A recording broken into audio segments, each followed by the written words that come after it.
Тобто, як зробити рівно, чітко, щоб ось цей куб прилип до нижньої частинки. Дивіться, у верхній частині у нас блендера віпорта є різні режими прив'язок, тобто примагнічувань.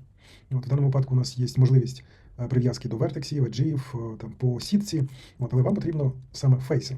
Ми обираємо саме цей розділ, вмикаємо наш магніт, і тепер що робимо? Натискаємо на G, і наш куб він повністю прилип до потрібної нам площини. Ось так робити правильно. Якщо вам потрібно в ідеалі рівно поставити, то наводите курсор ось на ту площину, до якої хочете приліпити об'єкт. І натискаєте G, Z. Тоді він чітко стає по осі Z.